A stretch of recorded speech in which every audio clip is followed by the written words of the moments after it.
In the increasingly urgent fight against climate change, renewable energy sources often take the spotlight. However, these only represent a small fraction of the strategies that are necessary to win this fight. One less well-known, but equally important approach to slowing climate change is carbon sequestration. This process pulls CO2 out of the atmosphere and fixes it in a form that keeps it from being released back into the atmosphere. One promising new form of sequestration is the capture of carbon with enormous seaweed farms. Recent media attention for seaweed carbon capture is due to the emergence of companies like the UK-based Seafields, which hopes to use a massively scaled-up version of this technology to produce carbon offset credits.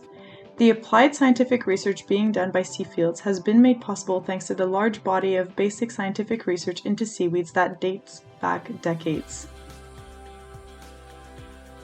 Before this form of carbon capture could even be theorized about, a large body of basic science was required. The most relevant basic science for seaweed farming was, unsurprisingly, the study of seaweed. Specifically, the study of Sargassum's life cycle, the genus of floating marine algae being used by Seafields. These seaweeds, often classified as invasive in the oceans around the world, reproduce rapidly and form large floating patches on the ocean's surface. As for their relationship to carbon, the Sargassum life cycle is key. As laid out in a foundational 1985 paper by Victor Smetasek, Sargassum begin their life floating on the surface, absorbing CO2 and sunlight to perform photosynthesis, while taking advantage of the nutrient-rich top of the water column.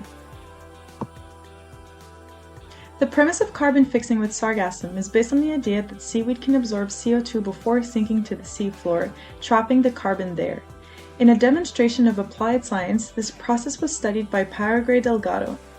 According to the findings, the uptake of CO2 occurs through photosynthesis on behalf of the sargassum and the shell formation of the macrofaunal organisms like mollusks that live in the seaweed. Open sea sargassum is also reported by Paraguay Delgado to convert CO2 into calcium carbonate in the form of calcite, the same material that the mollusks produce. The study shows that once the sargassum sinks, some of the calcite created on the surface becomes sedimentary rocks on the ocean floor. Unlike the sargassum themselves, which eventually decompose and release their fixed CO2, the calcite sediment has the potential to stay trapped on the sea floor for much longer.